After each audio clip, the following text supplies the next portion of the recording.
Hi, I'm CL Fornari, and I assume that you have clicked on this link because you are looking for a speaker, maybe for your garden club, green industry event, or other horticultural gathering. So I made this to show you exactly what it looks like when I am speaking here from my Zoom room and how I do it. And you can get a sense of who I am and whether this is going to be a good fit for your group. And speaking of your group, I understand that many organizations, these virtual presentations are something new. And so I will give people a minute or two to gather before we get into the meat of the talk, right? I can explain to your attendees about how they can submit questions through the chat function, which is at the bottom of their screen. And we can go over that information so that everybody feels comfortable as we get into the talk. I always answer questions at the end, and so people are free to type those out as they occur to them, and then we get to the chat and the question at the end of the presentation. I tailor my talks to your group. When I develop a presentation, my first question is who is in my audience and what do they care about? Because I want what I am doing to be a good fit with you. So I may ask you what level of experience most of your members are. If I am speaking to a professional group, I know that the kind of concerns that professionals have in terms of client satisfaction, time, billing, all of that. And so I tailor my information to professionals. And if you tell me that your group is of mixed experience, I'll make sure that there is something for everyone. So after we start out with me chatting with you for a minute from my Zoom room, then we'll go to share screen and we will go to my presentation and we will go to share, and I will start it off here by playing my slideshow, and that's basically how it works.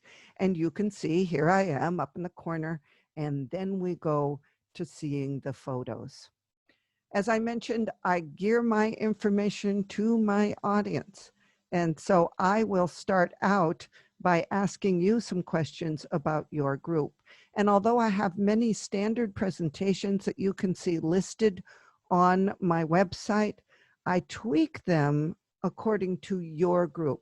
So if you are growing in northern Minnesota and can't grow passion flower as a perennial, for example, I will either give you a vine that you can grow as a perennial, or I will talk about how you could grow passion flower as an annual in your region.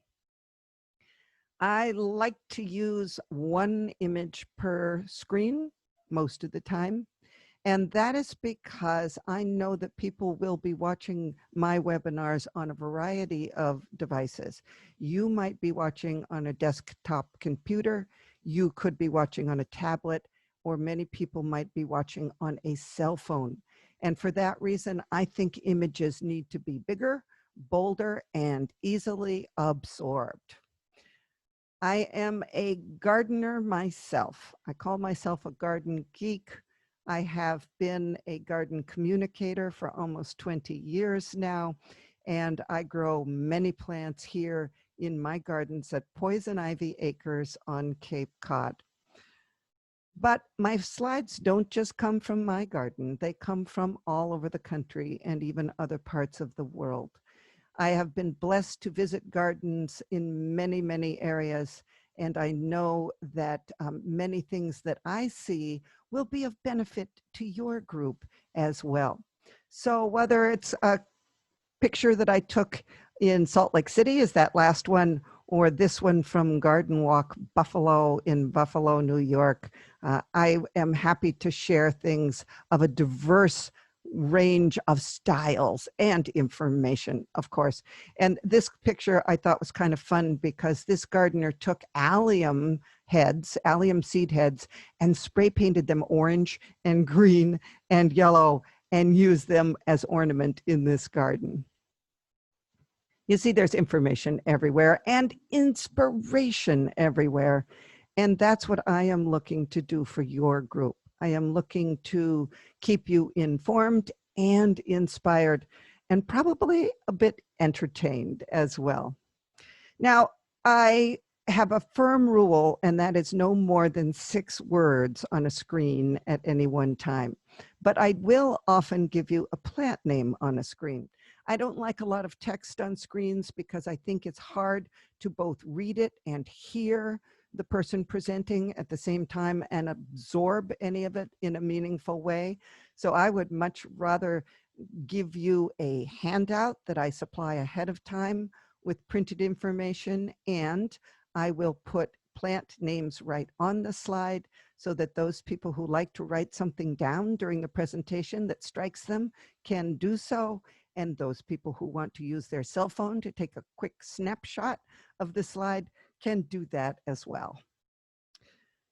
I like to tell people about varieties of plants, types of plants that solve problems, whether that's a disease issue in your vegetable garden, a size issue in your foundation planting, or a long flowering issue in your flower garden.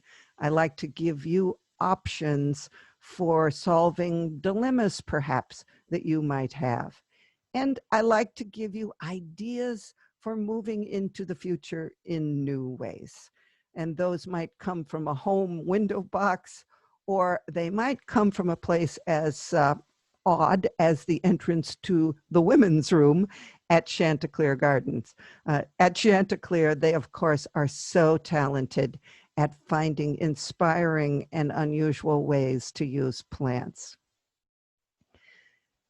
I like to give you information that you may not know. You know, the natural world is really an amazing place, isn't it? I went down in my field one time and there were these things poking out of the soil like alien lobsters, and they smelled like rotten meat.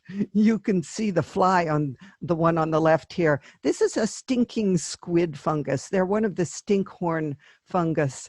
And they do stink. They smell like rotting meat. They arrived quickly on organic matter that was decaying in my soil, and they left just as quickly, leaving me amused, entertained, and a little better informed about the whole world of stinkhorns.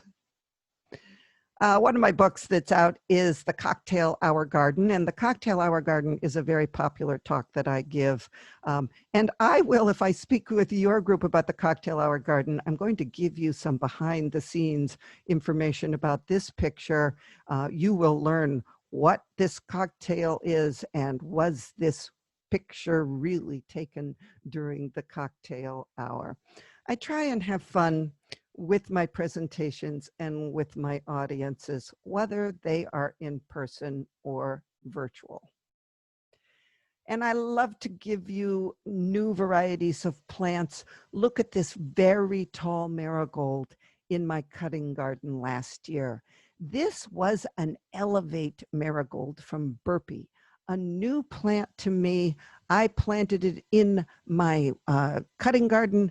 I planted it in my perennial beds, and I used those big Elevate marigold flowers to make these garlands that were so festive when I took them to a friend's house. And these last for up to a week. So not only is this a great cutting flower, Elevate marigolds are also a fun flower to do some garden crafts with. I think that the garden should be celebrated. Whether things are going well for us in our landscapes or things are not going well, I think that we need to rejoice and look at the whole landscape with open eyes and open minds and open hearts. I present to garden groups, horticultural professionals, and general meetings such as women groups or lunch and learn sessions for businesses. And I look forward to talking with you about what you would like me to present to your group. Now, I'm going to stop my share, come back into my Zoom room here, and just finish up by saying that although this period of time with the pandemic has been difficult for everyone, it has also given us opportunities. And one of the opportunities that I have found is an opportunity to speak to groups that otherwise I might not present to, and to connect with all of you in a new way. I look forward to exploring with you what your group needs, and you can find my contact information on my website at gardenlady.com.